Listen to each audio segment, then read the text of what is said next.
Welcome to This Week in Hearing and our special series, Giants in Audiology. Hello, I'm Bob Trainer, your host for this episode. Today, my guest is Dr. Barry Freeman, audiology consultant in Parkland, Florida. It's my honor to host this episode with Dr. Freeman, a professor, a researcher, clinician, one of our first private practitioners, and an industry executive, as well as the former president of the American Academy of Audiology. A person whose career has been very instrumental in changing the very landscape of our profession of audiology. Thanks for being with us today, Barry, and agreeing to go through this is your life in audiology. Yeah, well, thanks, Bob, for the opportunity. Son, I think my mother would have been proud of that introduction, but it's a little overwhelming to hear it. I don't want to be on an ego trip here. I just want to share some things. Sure. So, yeah. Well, this allows us to get to know you just a little bit, Barry. And the way we usually start with these things is I like to read the biographical sketch that someone would read to introduce you as a speaker for one of our major meetings. So here we go with that. Okay. Dr. Freeman is currently a semi-retired audiologist living in Parkland, Florida. He earned his undergraduate degree from the Boston University School of Management.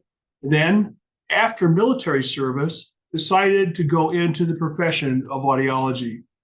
After completing a master's program at Emerson College and a PhD at Michigan State, he joined the medical school faculty at Vanderbilt University and became a staff member at Bill Wilkerson Speech and Hearing Clinic. In 1978, he opened and maintained an audiology practice, the Center for Audiology in Clarksville, Tennessee. 1997, he became the founding chair of the audiology department at Southeastern University in Fort Lauderdale, Florida. He left full-time academia in 2008 to join private industry, where he was senior director of audiology and global education for Starkey Laboratories in Minneapolis. Later became vice president of business development for Z-Power, a startup company manufacturing rechargeable micro batteries for hearing aids and consumer devices. Retiring in 2019, he began teaching remotely in several universities. One of what I understand now is that's one of the major kinds of things a person is doing at this time, Barry. And your students are very beneficial of all the things that you have contributed to the profession. Right, Bob. Thanks. So Dr. Freeman has an extensive list of publications and has lectured and taught globally. And again, he's the past president of the Florida Academy of Audiology, as well as the American Academy of Audiology. So where we get going here is let's kind of start with some of the early years, Barry, and see how you developed into a audiologist over a period of time. Sure. I was born in Boston, Massachusetts. You'll sometimes hear my little accent pick up some things. I try to manage that, but sometimes that doesn't happen very well. I was raised in the town of Newton, Mass, which is a middle-class suburb, and I was fortunate enough to have parents very supportive of me throughout my early years. And I had a father who was in his own business, a scrap metal business, and kind of entrepreneurial. And he was one of the first companies that started dealing with China and Taiwan in those days and doing business overseas. And I observed that. My lifelong plan was that I was going to be a tax attorney. I was going to go to the School of Management. I was going to get my degree in accounting until I got to cost accounting, and that kind of did me in. And then thought I was going to law school until I went into the military and came out and said, I really want to work with kids. It was interesting. I've always used kind of the concept that a about 40, there's some literature that shows that about 48% of independent business people and entrepreneurs in this country come out of families where there was a family business, and that was the model. And I guess to some extent, my father would always say that the purpose of working was of the head of the family was to put food on the table for the family. He was Depression age, generation, and it's so it was always work, work, work. And he was a classic self-employed business owner who thought that you needed to put in very long hours in order to keep that family well fed, nourished, and make a difference in the lives for his children as well. My mother was very supportive, and she herself went on without a college degree. She went on and took classes at Wellesley College in Boston, trying to enhance her own education in areas like in art history, in different languages. And she was kind of a special lady because she always had food on the table for everybody and loved to cook. I don't know if she loved to cook, but she always cooked, and was very supportive. I kind of find it interesting that I have two children that we'll get to eventually, probably, that my daughter Kimberly is a veterinary oncologist in Portland, Oregon. And she must have followed after dad, because that's what we talk about sometimes, is she decided she should have her own cancer surgery center in Portland. And so she has a cancer surgery center out in Portland, Oregon. And sometimes she has to deal with the frustrations of running that center and seeing patients and clients and everything else that goes with it. And my son said, oh, I'm not doing any of those things. So he said, I'll never go into healthcare. I'm going to make a difference in education. Well, he's now a healthcare actuary and works in Silicon Valley and is, with a startup company. So, well, I also add there, Barry, that Jason did a fabulous introduction to audiologists, I think at the Cincinnati Audiology Academy meeting. Yeah, thank you for that. Yeah, he's helped us. He's helped me certainly along the way. Even he did his undergrad at Duke, and one of his projects, believe it or not, was we were at that time trying to pass legislation to get audiologists recognized in the Federal Employee Health Benefit Program. And in one of his classes in public policy, he wrote a strategy for us, which was semi-adopted by our lobbyists in Washington, of things that we could do to help move the legislation along. And after that time, he was always able to share data with us on Medicare CMS data that Dr. Ian Windmill and I have used over the years. And Jason came to one of our meetings and has presented in that area for us, and talking about Medicare Advantage and Medicare and topics like that. So yeah, you're always proud of your children, and so especially when they're successful like that. So, but I move on from that. So after going and being raised in the Boston area, I stayed in Boston to go to college. Throughout my younger years, my life was around sports and school, but sports. You could always find me down the playground, either shooting hoops or playing baseball or playing stickball or playing tennis. As I used to say, if I wasn't going to Hebrew school that afternoon, I was at the playground doing something.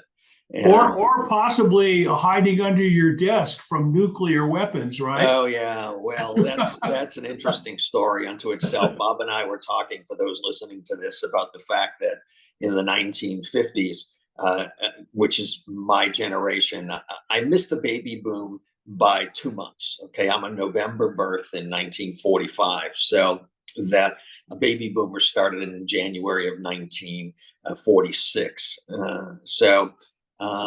But at any rate, there was this belief that if we crawled under our desks and put our hands over our head like this, that if a nuclear bomb was dropped, we'd be safe.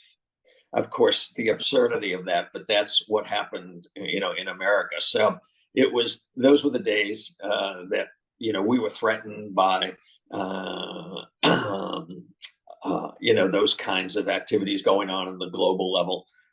Today, of course, we have to deal with kids having to confront, mass shootings in schools and things like that. We're not going to delve into all of that, Yeah, but certainly we've all had, because I am just staying on the topic of being of that age, and I'm going to jump around a little bit from maybe what we talked about in sequence, Bob. But that's fine. thinking about that, that was also a time when I was graduating high school and starting college, when we had things such as the Cuban Missile Crisis. So we didn't know if there would be, school the next day, and yeah, and we had assassinations in those days, unfortunately, of JFK and RFK and MLK, and it was a very challenging time, and I think all of those things helped influence me in wanting to make a difference in the lives of others, and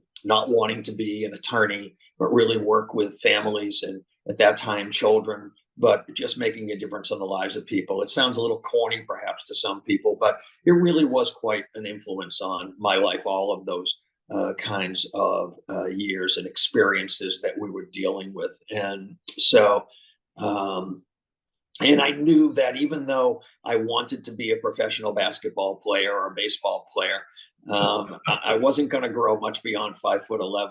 And I was a treasurer of a high school fraternity in high school. And we raised money. And actually, we became the largest contributor to cystic fibrosis in like the 1960s. It was a brand newly identified disorder. And being in Boston, we knew the physicians, we knew, or somebody's in the fraternity's father worked at the medical center or whatever. So we took that on as our charge. Well, the speaker was Bob Cousy. For those of who don't remember, probably one of the greatest point guards in the history of pro basketball and the Boston Celtics. And so I met him, had the opportunity to meet him, and I hold my hand up and I take two of my hands, and you could probably add two or three more hands. And that's how big one hand of his was. I mean, and even though he was only like 6 feet or 6'1", it was like, this is just not going to work. So I better go find something else to do, because I'm not going to be making the NBA or, pro baseball or anything like that. So, sometimes we use this, probably overuse the expression of we plan and fate laughs, and right. So you got to kind of move on with your life, and that's a life lesson.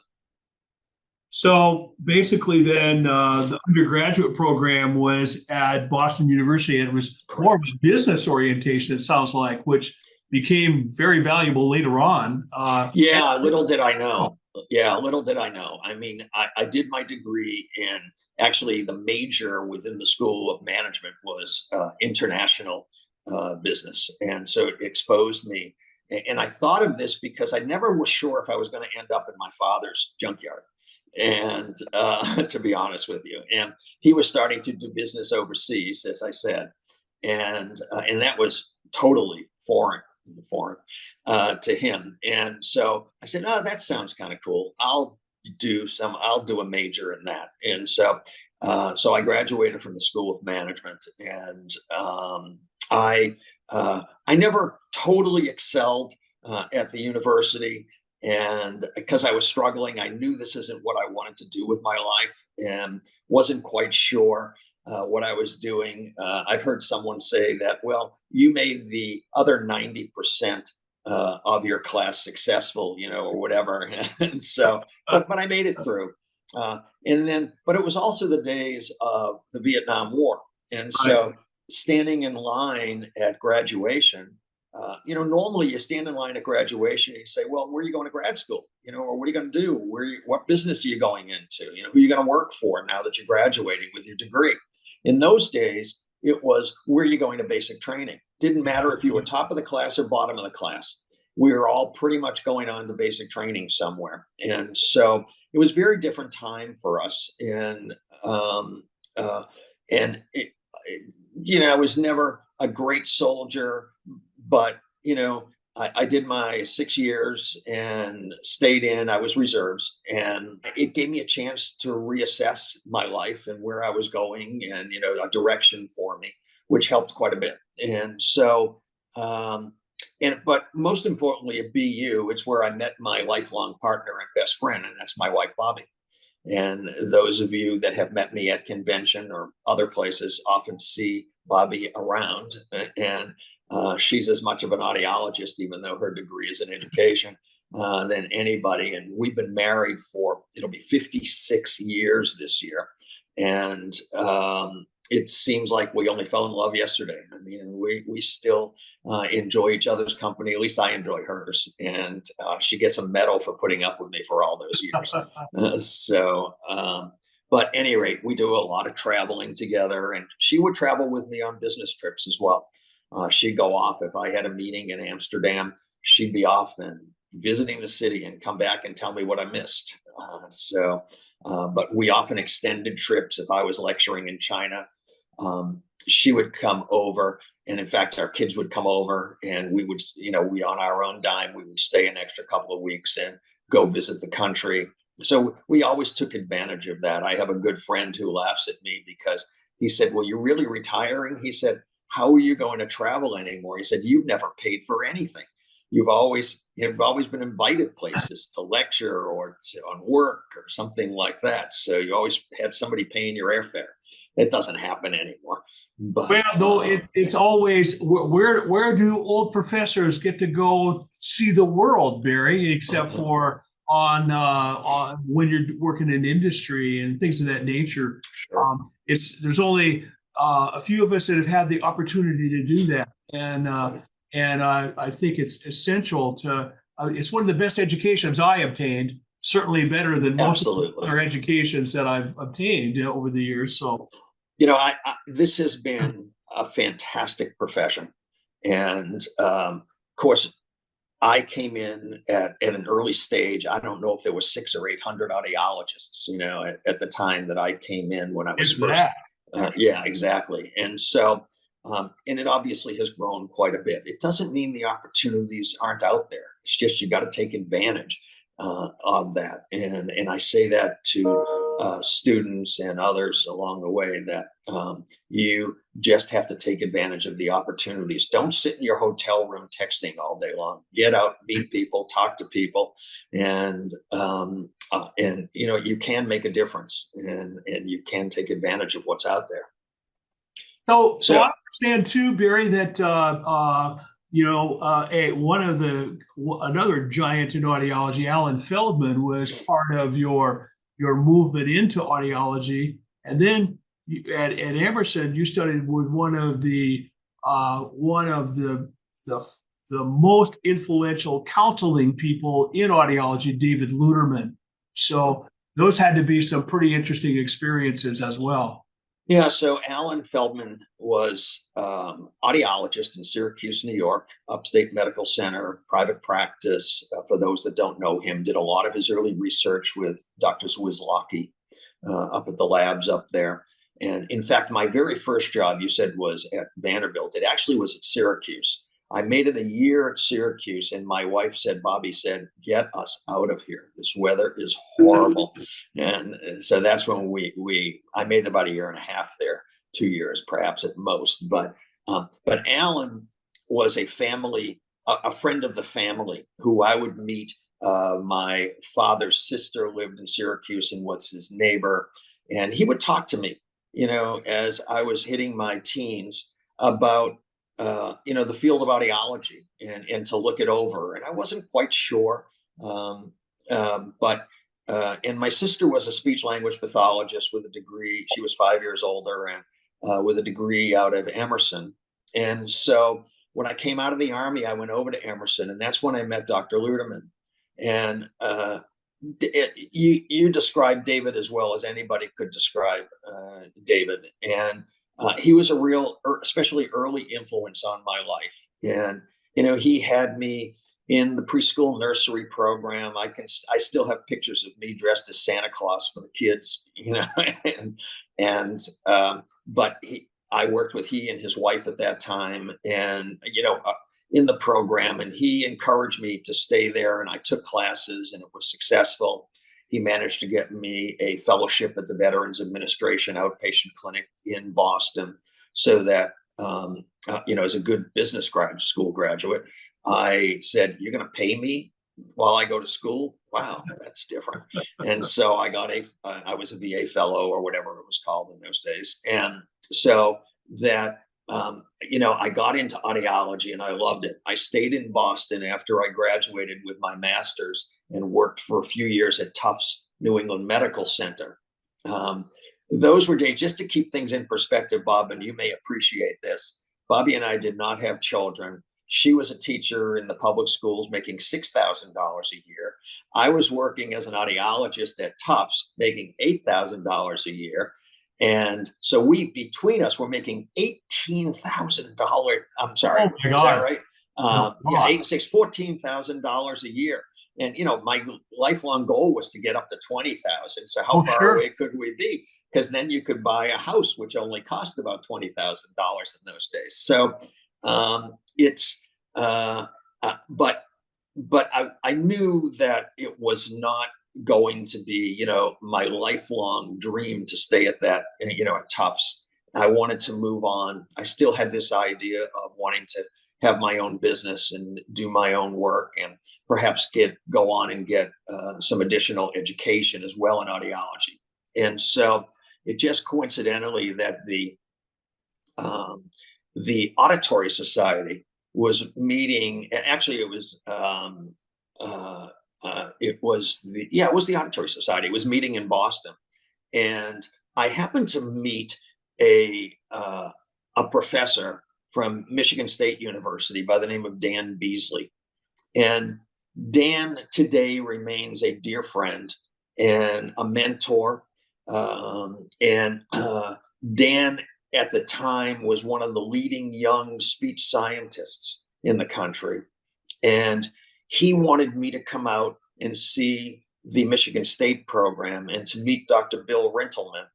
And for anybody listening to this in audiology, if you don't know who Bill is, Bill Rintelman was, he was one of the original Northwestern grads, trained with Jerger and that whole group that first started the profession of audiology. And so I went out there, and at the time, my interests were in two areas coming out of Boston. One was in noise, hearing loss and noise, and the other one was auditory processing disorders, because I saw so much working at Tufts in the pediatric areas there. And Bill happened to have Dan was one of the leading researchers in auditory processing in his speech science work. And Bill was probably he and Dave Lipskin were the foremost people on hearing loss and noise. Bill did the original work on rock and roll music. He did the work on farmers and hearing loss. And so it was a perfect fit for me. And so I could go in there and really kind of focus what I wanted to do. And in fact, managed to complete my PhD in 3 years, because I was just so focused as to what I wanted to do and working with both of those individuals as my mentors there. So it was a great early start for me, and a great way for me to get into the field and get ready to hit the ground running. And so But it wasn't all work, was it, Barry? I mean, I understand you guys had played some intramural sports and so on. We did. We had a lot of fun there. The softball team at Michigan State, we played in the intramural leagues, and we won the division, I seem to remember. I don't know if people can see me or this, but I had my T-shirt, which was the Malleus. We had Malleus to Incus to Stapes on the infield, and we played basketball. And this was, Dr. Freeman's shirt. And I was commenting to my wife this morning that I can't believe I used to fit into that shirt.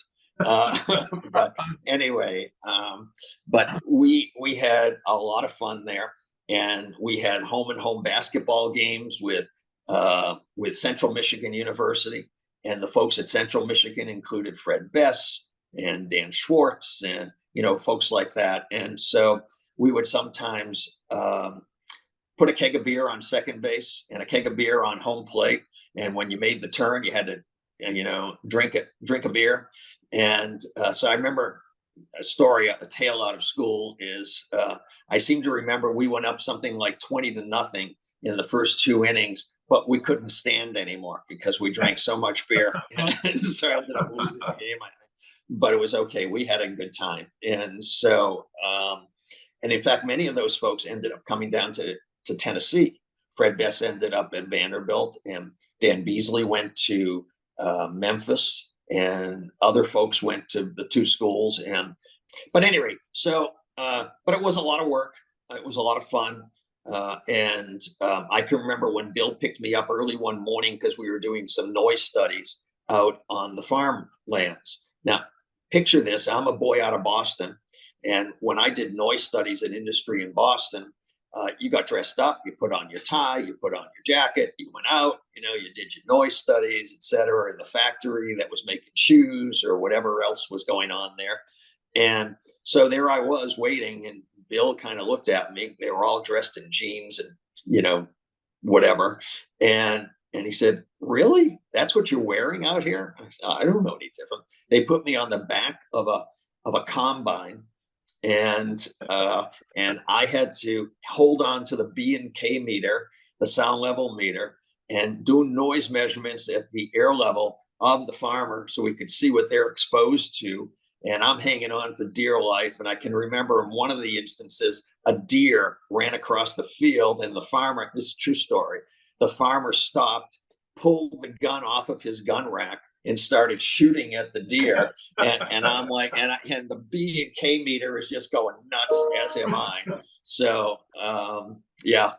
Anyway, lots of fun stories. We had a good time in a lot of that stuff. So anyway, yeah. One of about 10,000 great stories of a career, Yeah. A lot of those that we all have back in our heads. And it takes a little bit once in a while to jog that memory, just like this discussion as we're having here, when taking noise level readings and some guy getting out a shotgun and shooting something. It's just one of those stories. It is. It's one of those stories. Yeah. So yeah. So you kind of left the Vanderbilt area and moved on then into practice. So I went to Vanderbilt, where I worked with Fred Bess, and Earl Harford was there. Now, Earl was another person who was in the early years at Northwestern with Dr. Carhart and all, and Bill Riddleman. And Earl was the director of the Wilkerson Center and of the program at that time. Fred ran the academic side. Earl ran the entire program. And then Earl left to open his own practice around 1977 or 78. And he and I became very, very dear friends, very close with he and his wife, Jennifer, and spent time with Earl.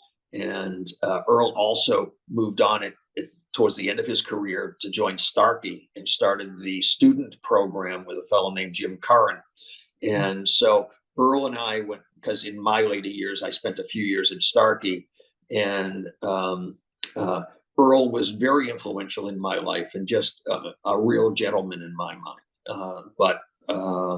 Anyway, so from there, I decided when you may remember that in those days, audiologists were not permitted to fit and sell hearing aids for a profit.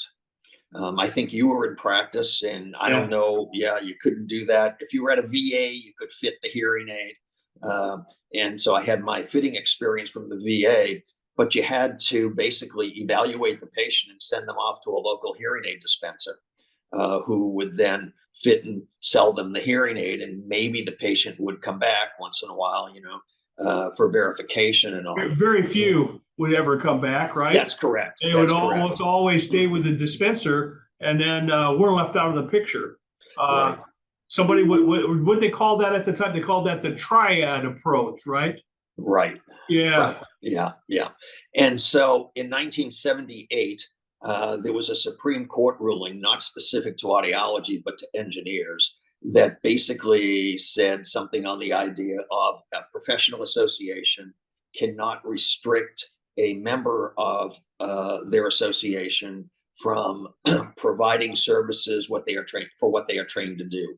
And so it was carried over into audiology, that ASHA had, because there was no AAA at that time, it was just ASHA. ASHA had to change their code of ethics to permit audiologists to be able to dispense hearing aids. And that was kind of the beginning of, although there were some people that were out in independent practice in those days, this is when it really started to take off, as people said, well, gosh, now that I can fit and sell hearing aids, now I really, can be an independent provider of services. And so I had been looking around for places to perhaps open a private practice, and I decided to stay in Clarksville, Tennessee, which was a town that I saw was potentially going to be growing quite substantially over the next decade or so. So in 78, I started the practice part-time and then opened it full-time in 79. The town was about 55,000. And when I left, it was about 150,000 people 20 years later. And it was a big military town as well. It's where Fort Campbell is based out of. So I had working relationships with the Blanchfield Army Hospital, and then I did not mention when I did my PhD, I was hired by the Lansing, Michigan public school system to open and start the first educational audiology program. So my support for my PhD program was through the Lansing public schools. That's because I had been working for several years in pediatrics at Tufts before I went back to school. So I had contracts with school districts throughout that region as well. And we were about 35, 40 miles from Nashville, and opened up a practice, and it became the Center for Audiology, which, by the way, is still going nicely. It's been probably 40 plus years, 45 plus years. And, it's kind of built to last. And the lady I sold it to was a former student of mine and an employee of mine. And so is this, yeah. Did you take the last train to Clarksville? Oh, so that's an interesting story. That is where that comes from, because Fort Campbell was a training base for soldiers that were getting trained to head off to Vietnam, where they'd get on that train. And hopefully it wasn't their last train ride, but that was the Monkey sang that song. Well, the story goes, at least in Clarksville, is that the opening act for the Monkey in those days was a young soldier and who was stationed at Fort Campbell, and his name was Jimi Hendrix. And so somehow they put this song together on the last train to Clarksville. And so that was Clarksville, Tennessee, where that song comes from. Yeah. We don't know how true all those stories are, but they make good discussion topics, especially after you have a glass of wine or two. Oh, of course. Yeah, of course. And so anyway, so I stayed in Clarksville for the 20 plus years, and ran the practice. It was I call it a full audiology practice. What I mean by that is we did everything. We didn't just sell hearing aids. Hearing aids were just considered part of our treatment programs in those days. We had vestibular labs. We had, full. I remember the first year or two, I got in like 1980. I bought an ABR unit. ABR was just something new, So you had an auditory brainstem unit, and I get a call from the otoneurologist down in Nashville by the name of Michael Glasscock. And Mike calls me, he says, "What's going on up there? You have now sent me 15 acoustic tumors in the last year." And I said, "Well, Mike, they've all been here. It's just we're now catching up with them. These are patients that came in, and before that, it was more of testing in the community to see if somebody needs a hearing aid, or or with a tests and all that. yeah, whatever. Yeah. And there was people weren't doing impedance or reflexes or any of that stuff. And so we opened a full diagnostic center, and one of the outcomes was that we became one of the largest referral centers for acoustic neuromas to the surgeons in Nashville in those days. But keep in mind that even though the town only at the time had 55,000 people, because of its location on the Kentucky border, literally 5 miles from the Kentucky line, my office was, that we had a draw area of well over 120,000 people. So, it was an interesting time. Yeah. And I understand you were really involved in the development of the American Academy, but one of the things that was of issue for all of us at that time was that we were called speech and hearing occupation. We were the occupation of speech and hearing. Yeah. And I know you have some thoughts on that and how that thoughts. all happened. So yeah. So when the AAA was founded in 1988, Dr. Jerger called me and asked if I would head up the first government affairs committee for audiology. And we put a committee together of individuals like Bob Glazer, the co-author on your textbooks, good friend, Craig Johnson, who's past president of ADA, rest his soul, Ian Windmill, Kathy Landau Goodman, Lucille Beck from the VA. And, it was a pretty strong committee with a lot of diverse backgrounds coming in. And we learned a couple of things as to why we were trying to find out why audiologists didn't have better recognition in the healthcare system, and how could we improve that? How could we get patients have direct access to who we are and what we do? And so one of the things that we discovered, to your point, was that to find audiologists, you had to look under the letter S, and you had to look under speech. And we were defined by the U.S. Department of Labor as the occupation, basically, of speech and hearing therapists or technicians or whatever the last word was. And so that there was no differentiation of that of audiology from speech language pathology. I'm often reminded one of the past presidents, former audiology presidents of ASHA back in the 70s or whatever it was, Dr. Leo Dorfler from Pittsburgh, who was also a founder of the Academy, the ADA as well in his early years. He talked about the fact that he said to equate audiologists with speech therapists because they share disorders of communication is like saying that proctologists and laryngologists are the same because they both share disorders of digestion. And so that saying has always stuck with me. You can find it online, actually, if you Google search it. Leo also, he and Dr. Carhart started the program at Deshaun Army Hospital in Butler, Pennsylvania, okay, in the military. All right, so that's how far back Leo goes on this. And by the way, as an aside, according to Leo, here's a little bit of trivia. That was a trivia question years ago in the Trivia Bowl.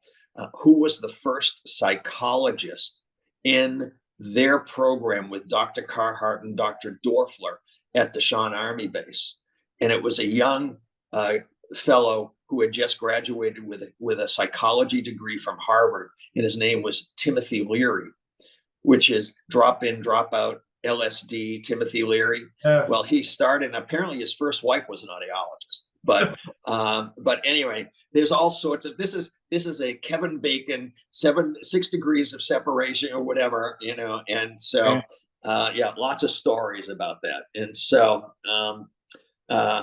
anyway, so really there were efforts to try to get better recognition for audiology. In fact, back to Alan Feldman, when he was president, he tried to get the word audiology in the name of ASHA. He wanted hearing removed, and he wanted it to be audiology to be in the name, the ASHA name, instead of Speech and Hearing Association.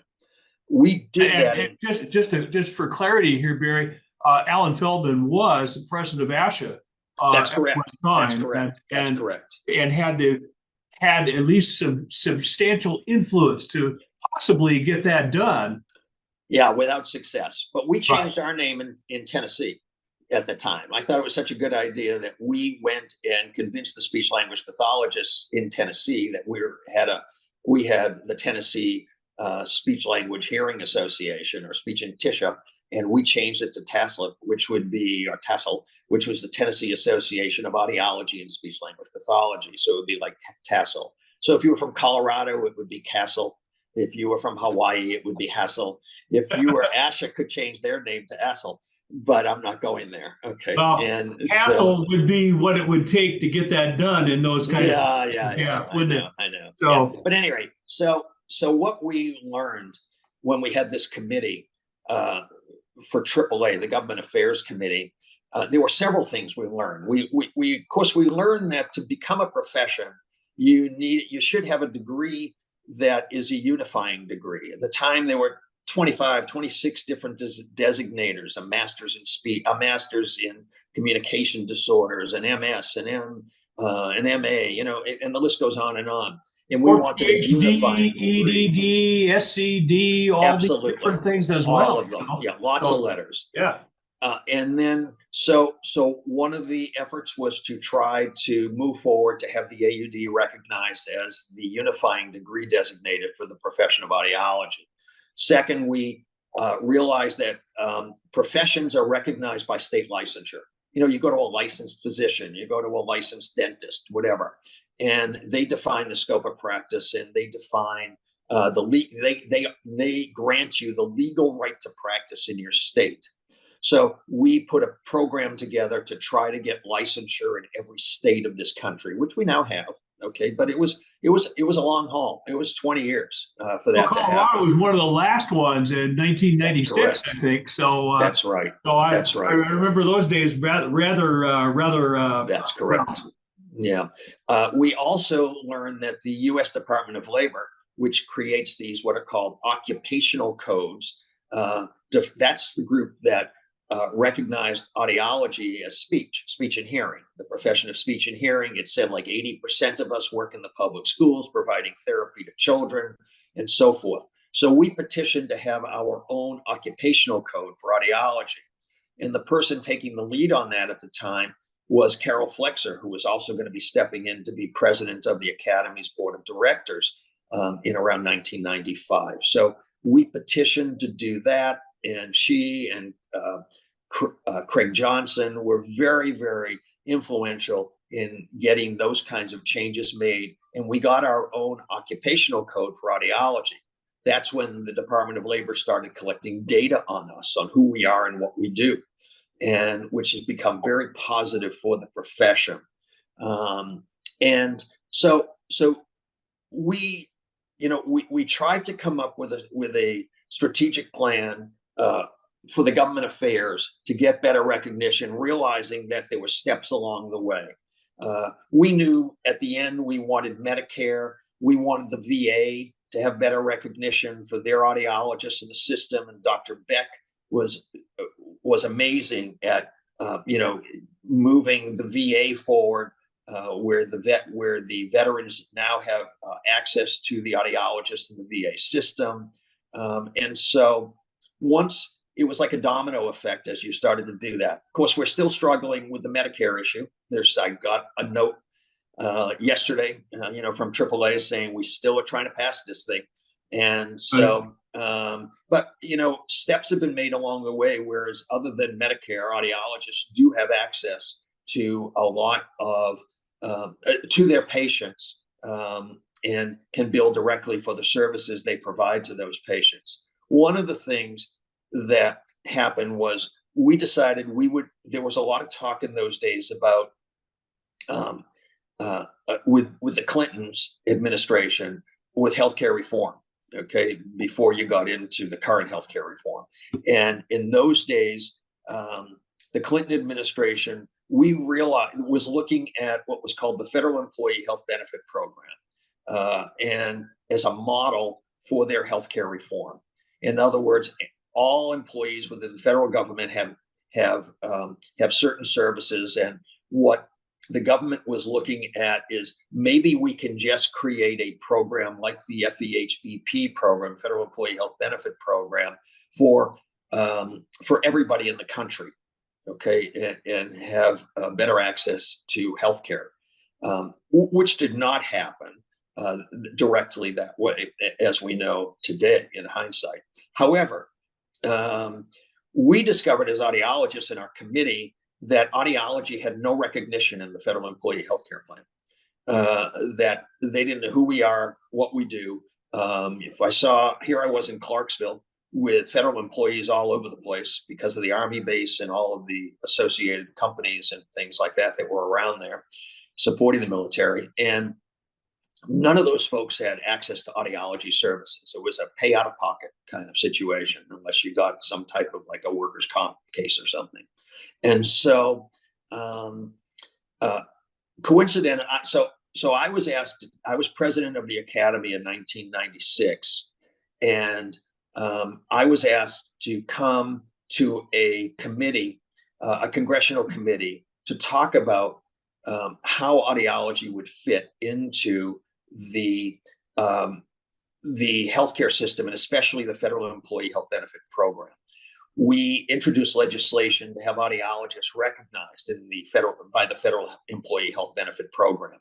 Now, the Federal Employee Health Benefit Program, without belaboring this whole thing, is really made up of all the private insurance companies who provide services to federal employees. If you're a postal worker, if you're whatever the case may be, it could be Humana, it could be Blue Cross, it could be Aetna, it could be anybody. And so so I was invited to a congressional committee where I presented a lot of data that had been collected at the VA, at Vanderbilt, in private sector, that we had published, talking about the cost benefits for patients to have direct access to audiologists. And just to be clear, Barry, this is the first time that anybody in the government had really paid any attention to the profession, and it was because of the work that your committee did, and then later moving into the presidency. Now, here's my chance. I'm going to make we get active on this thing and make sure that this happens. So we're now invited to a legislative committee, which is like, wow, we finally have a seat at the table here. And how cool is that? Yeah, well, probably one of the most significant things we did is we hired the first lobbyist ever hired just for the profession of audiology. ASHA had lobbyists, but they were speech and hearing, even though one of their lobbyists, Steve White, was an audiologist, but still had to represent speech and hearing and the discipline of communication disorders.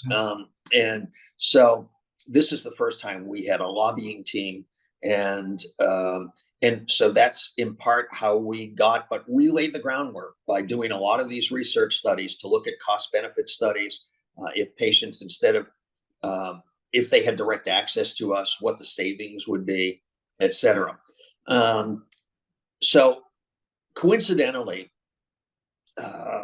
after my testimony, I was invited by one of our lobbyists to go to a function that evening with Tom Daschle, who was the Senate Majority Leader at the time. And he was out of South Dakota.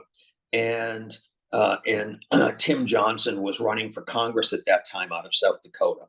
So they invited me to go to a small open house to meet these people, because they said in South Dakota that the numbers will probably be, relatively small, maybe 50, 100 people will be there as compared to the hundreds and hundreds that will typically come and, lobbyists that show up at these things. Well, we're there and you're shaking hands and you're meeting and I'm being introduced. And all of a sudden, Marshall Matz, our lobbyist, comes over to me and says, "The president's coming." And I said, "What?" And he said, "President Clinton has decided to cross the street from the White House and come here and to meet these folks." And he said, "They're going to be putting a rope up," and he described it. He said, "Get up to the front and introduce yourself to him when he comes by. Be up at the rope so you can shake his hand. So, so I'm rehearsing in my own mind, and so as the president came down, he was a very engaging person, President Clinton. And so when he would come by, he would always talk to people. Oh, I read that book you recommended. Oh, thanks. Yeah. Oh, yeah. We're taking care of that for you. How's the kids? And he come down, and he comes to me. He doesn't know me from anything. And I shake his hand, and I introduce myself first. I needed to use the word audiologist. So I said, I'm an audiologist, and I had to use Tennessee, where I was practicing at the time, because Al Gore is vice president, and we knew Vice President Gore from my work in Tennessee. And he says, oh, nice to meet you. And he goes on. Next thing I know, he's walking back. And he comes back to me, and he said, did you say you're an audiologist from Tennessee?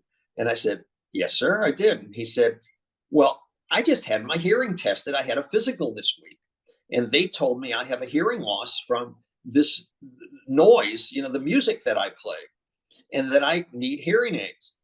So I reach in my pocket, and I had my testimony. I said, well, sir, you should know that your insurance will not cover you or the services that are provided to you, because I was up here on the Hill today testifying, and I explained. And he took the testimony, put in his pocket. I figured when Hillary did the laundry next Tuesday, it would be thrown away. But anyway, the next thing I know is, I was excited. I called my mother and, all that stuff. And Of course. yeah. And so next thing I know, I get back to my office, and my secretary comes in. I'm seeing patients, and she said, the White House is on the phone. And I go, what? And I said, seriously? She says, no, I think it's serious. And I thought it was like Ian or Gene Brad or Bob Glazer or somebody, spoofing me. So I pick up the phone. Glazer would do, actually. Exactly. He So does. yeah. So I pick up the phone, and Ira Messenger was the head of the healthcare reform task force, and it was either he or somebody from his office was calling and saying, the president read over your testimony and wants to get this done. And I'm like, okay. And said, we need a meeting in Washington. I want your lobbying team here at the White House. So I immediately called Marshall up, and our lobbyist, and they went over to the White House, and it was agreed. It's at the time that Congress would talk to one another, sorry to say. And our senator from Tennessee at the time was Fred Thompson, who was in Law and Order. And, he was the prosecutor in Law and Order. But also he ran for president on the Republican ticket, a conservative Republican. And then on the Democratic side, we had Tom Harkins, I think from Colorado. No, was he Colorado? No, he wasn't Colorado. But I think he was in this area somewhere. Well, Tom Harkins was the author of the American Disabilities Act, and also had a brother who was severely hearing impaired. And so those two got together and managed with colleagues to get our legislation passed. So audiologists became recognized in the Federal Employee Health Benefit Program, and boom, it was like a dominoes effect, because you had like 12, 14 different private insurance companies like Blue Cross, United Healthcare, et cetera, all say, well, we got to do this. So let's just put them into all of our insurance plans. And so we managed to get recognition in the healthcare system. And in fact, the next year they added in, we didn't even ask for it, but they added in hearing aid benefits. So we had that covered during that period of time. It was very exciting. It was very exciting. It was exciting for audiology. It was exciting for the profession, and that's what it's all about. And those of us in the trenches at that time, we could actually tell there was really stuff happening, which we'd been waiting for all of our careers. Sure. So it was great to see that. And now after this monumental experience that you had with the committee, as well as president meeting the president, you moved on to Nova Southeastern University. So I was very involved in trying to get the profession to transition to the unifying degree, especially since the Government Affairs Committee, and we realized that we really needed a single unifying degree designator. And I was called by the folks at Nova Southeastern and asked if I would head up a plan to implement an AUD program at Nova on campus. And I wasn't quite sure that, I mean, I had a very successful practice going in Clarksville, but I had someone positioned to buy it. My wife, Bobby, said, let's do it. Kids are off at college.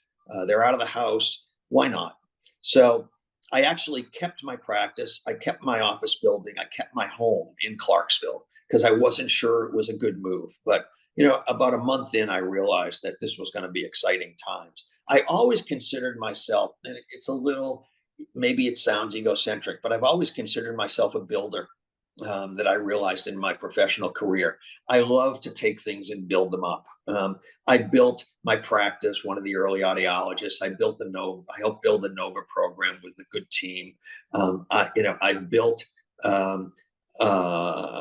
whatever, and so we did a lot of good work through AAA and the Academy, and so it was a nice challenge. It was different to go back to academia.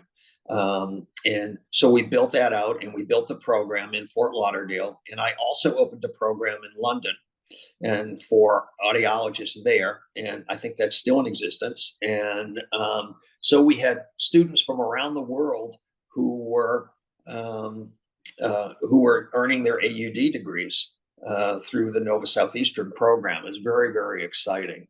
I stayed there. A few programs now that do that, but this was the very first of its kind. Correct. And set up a model for places like Salus and some of the other institutions that have come across with these international AUD degrees. Yeah. And the international community was, while the practitioners, the audiologists were in the trenches, were excited about it.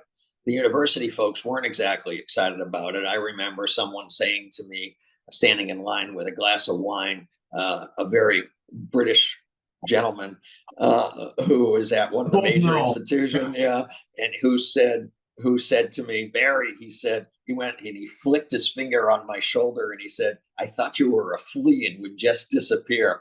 He said, but that didn't quite work out. He said, we had to change all of our programs because, the community wanted some more education than what we were offering here in the UK and in Europe. So it was a fun time.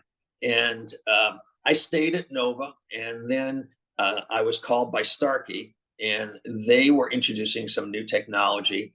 They wanted to build out their education programs, and they also reached out to Jerry Northern and Dave Fabry, and we went in there, and Jerry was looking at pediatric programs for them. Dave has continued to stay with them in many areas, and my responsibility were building education teams that could be around the globe.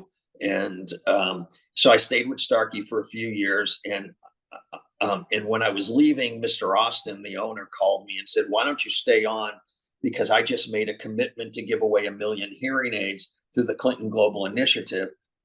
This was in 2010, and I need help.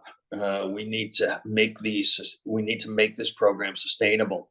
So I said, if Bobby can travel with us while we're traveling, he said, sure, because she has an education background and she was great in terms of working with families and things like that. And so we did that for about a year, and then I burned out. It was a lot of travel. I mean, 1 week you're in Haiti, the next week you're in who knows where, or somewhere. Yeah, exactly. Right. And so we were in Ethiopia, we were in Israel on the West Bank, we were on everywhere you can think of. So Philippines, and so it was exciting, but I really got worn down and said, I think I'm retiring. And so I did. I stepped down. And I started my own little company and did a couple of projects, did some consulting. And then I was called by Z-Power, which was a company based in Camarillo, California, outside of LA, that was a spinoff of NASA that had come up with the battery that was used in the Mercury and Apollo space missions was a rechargeable battery using what's called a silver zinc technology, chemistry, instead of lithium ion. So non-flammable, obviously, if you want to put them in nuclear subs or up in space. So Z-Power was successful in shrinking it down to the size of a number 10 battery, if you wanted, and had great capacity, and it was rechargeable. and we just really did not have much in the way of rechargeable batteries on the commercial market. There were a couple of companies that had nickel metal hydride batteries, et cetera, out there. So my task was vice president of business development, was to go to the hearing industry and try to show proof of concept and to show that this is something that the public wants and that, you know, we could build a product for them. And so by 2018, we probably had around 70 to 80% of the global hearing aid market. Absolutely.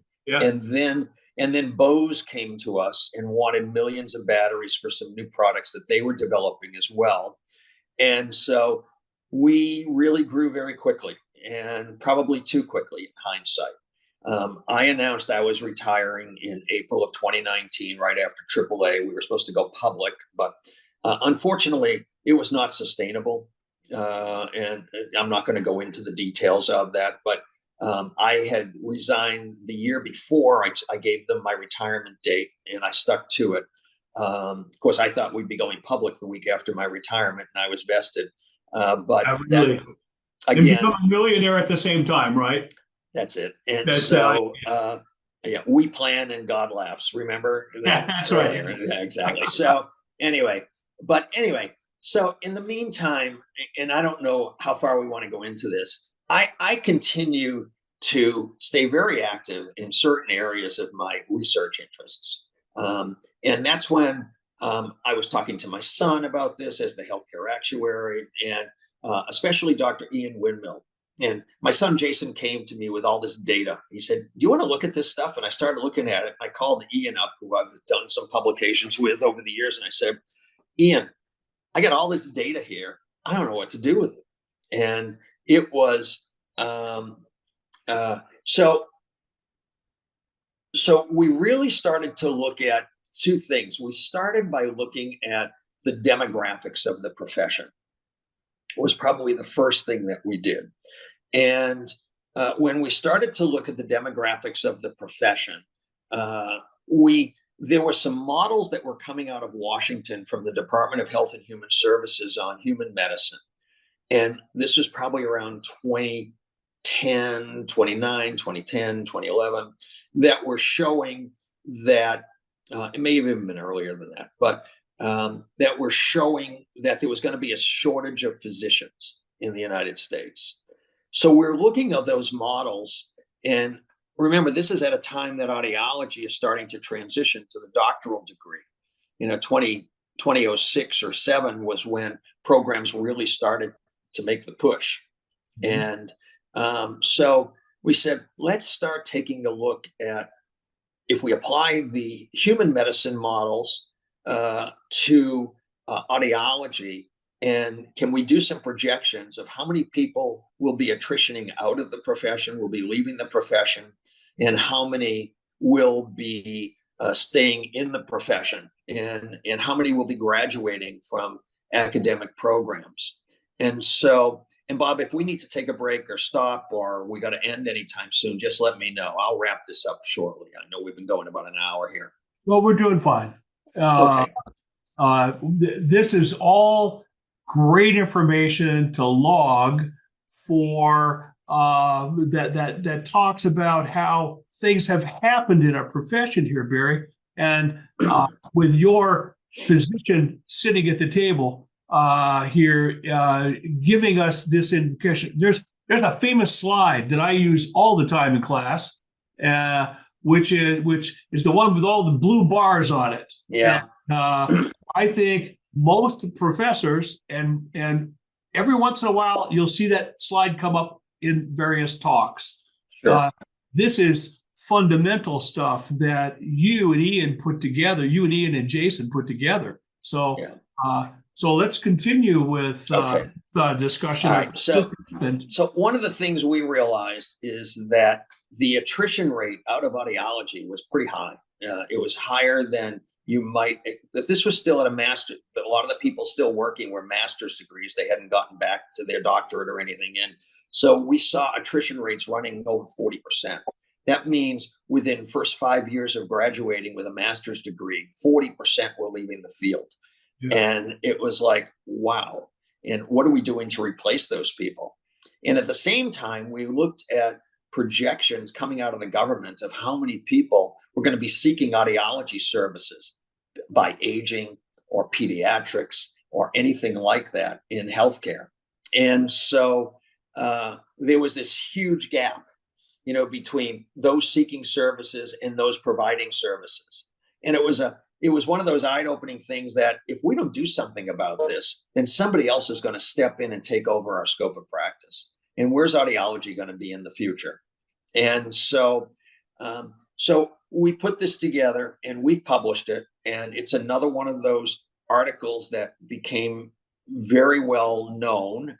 I see today that Amin Amlani and Victor Bray at Salis are using that data and updating it.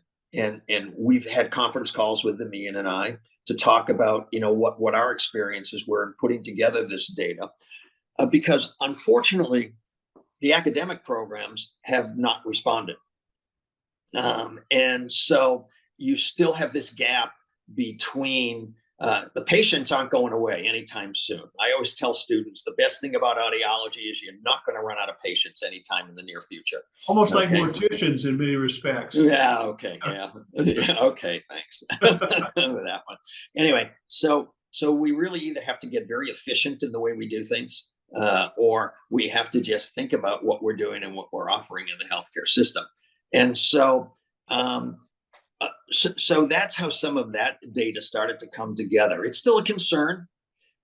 We still see that a lot of that we'd like to see it. Dr. Jerger's original vision was like 10, 15 programs graduating, a lot of graduates every single year, and each one with 100 students or so. Instead, you still have an average of around 6 or 7 graduates per program in the United States. You'll have Salis, you'll have Nova, you'll have Pacific. That'll graduate 20, 25. That means you've got other universities, because it's an average, graduating 2 and 3.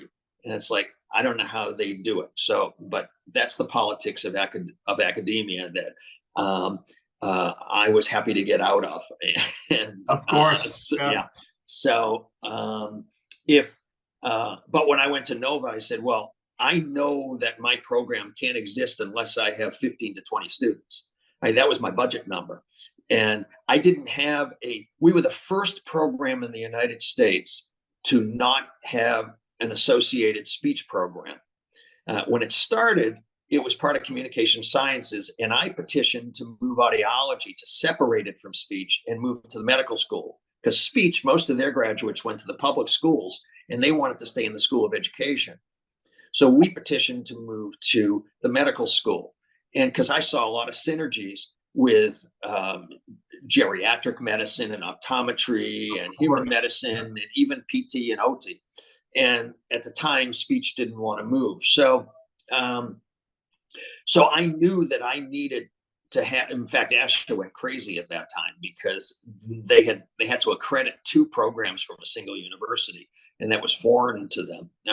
But that's another story. But at any rate, so we so it's still a concern. That's why Victor and Amin, who do great research in these areas, are still looking at this, and why there's still an effort to get academic programs. The answer is not to grow the number of programs, which is what really this response has been. It said, well, let's add more programs that only have 5 students.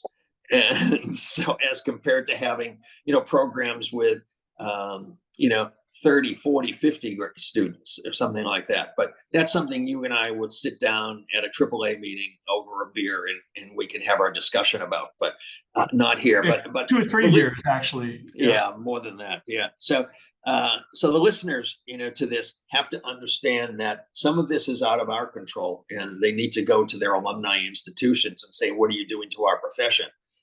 If you can't graduate enough people, what's going to happen to our profession if we can't meet the needs of all the people that we're supposed to be serving here? That's my political speech for the day. But so then I'm gonna move on before you start getting me bogged down on that. Well, the deal too here is that that's another generation of fabulous people having good careers to help facilitate some of those kinds of things, Barry. And so as we move forward here, what's the coolest audiology moment to date for someone who's been around, and probably around and around the profession of audiology for a very long time? Yeah. Well, obviously meeting President Clinton was pretty cool. That was. And speaking before members of congressional committee is pretty cool. Yeah. And as well as Department of Education and accreditation agencies and things like that. But I have to tell you personally that I still remember giving my presidential address before about 4,000 people in Fort Lauderdale for AAA. And I was there. Yeah. My father was there, my uncle was there, and that was a pretty special moment for me. But I got to tell you, and it happened twice this week. Okay, actually, I'm having breakfast this week. I'll tell you what I mean. I watched the success of so many students and colleagues, people that, great leaders. I'm not a great leader, but people that are in those positions, if the people around you are successful, then you can kind of feel successful. And I love staying in touch with my former students and seeing how well they're doing. I'm having breakfast with one on Sunday morning. He's driving through. He said, "We got to talk. I got to tell you what's going on." I got a call last week from another one who's looking at his practice and what he wants to do. And I see these former students, and now that I live here and I'm retired and wearing my own hearing aids, and I go up to my former students, I have an article coming out next month with former students and younger colleagues on the future of audiology. Audiology Today asked me to write an article on the future, and I said, well, my future is pickleball, tennis, working on my golf game.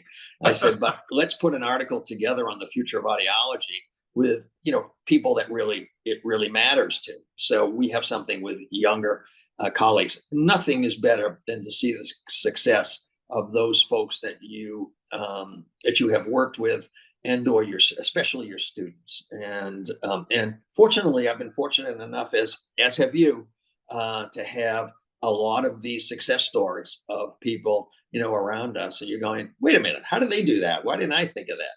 Yeah, really. Yeah, exactly. So.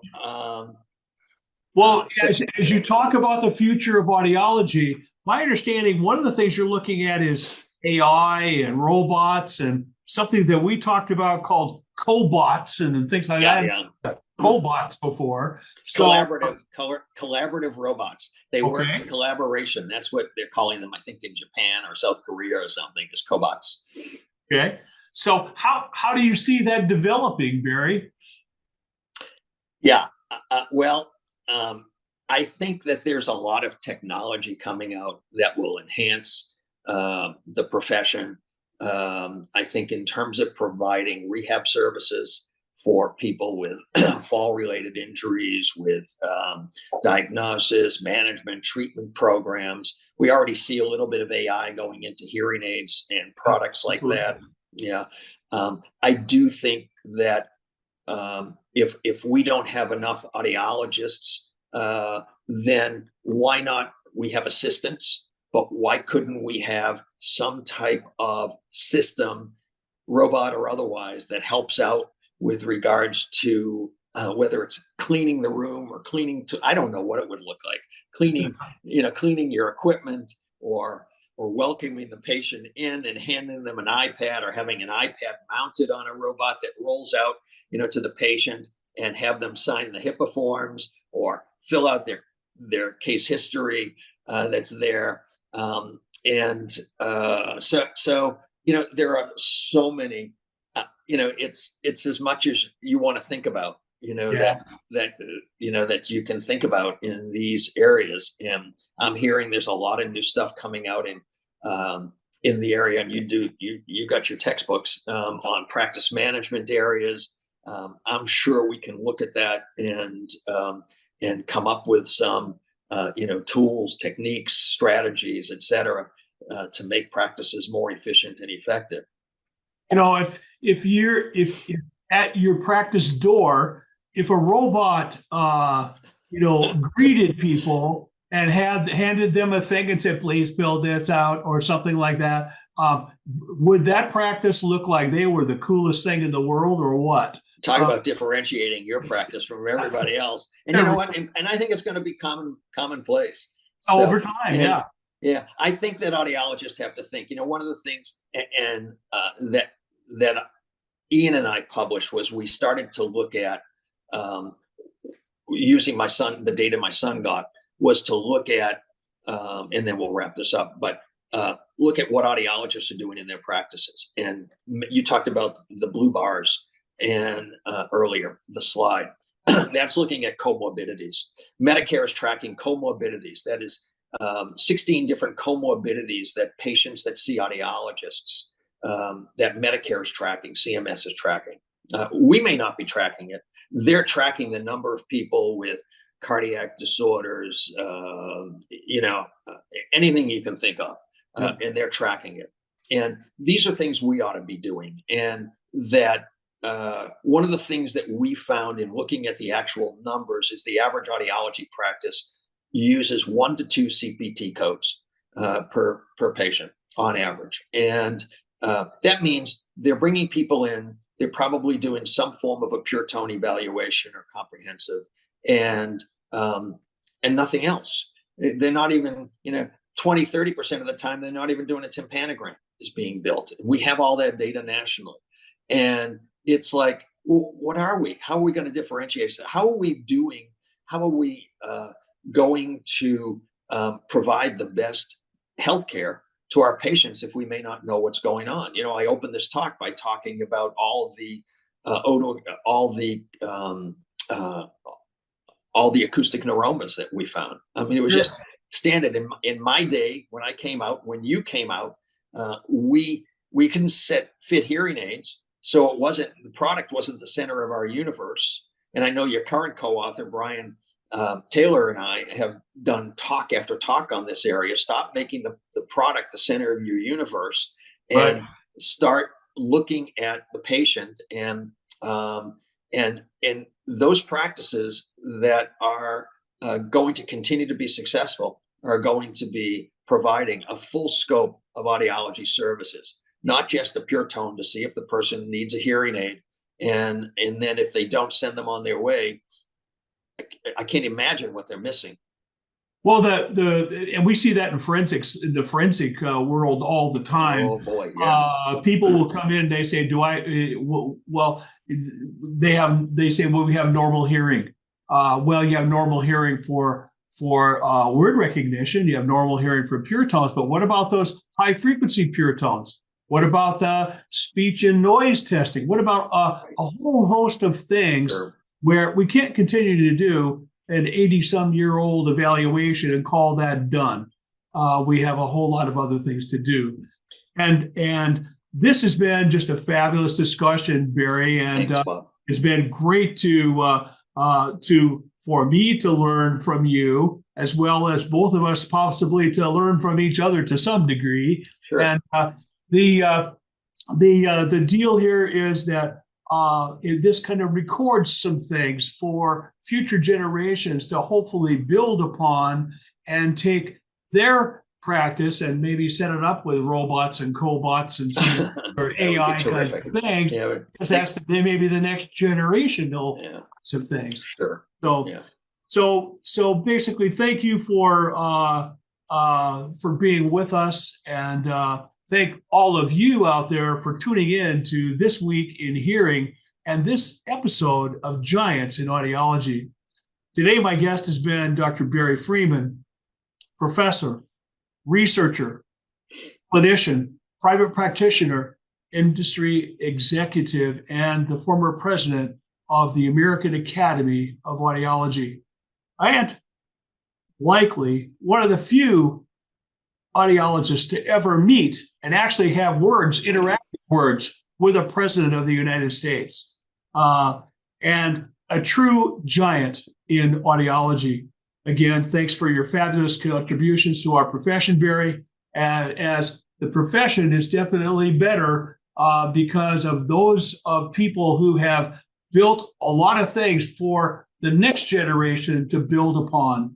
And those of you who are watching, be with me next time when we get to know another giant in audiology. Thanks, Bob, so much for the opportunity.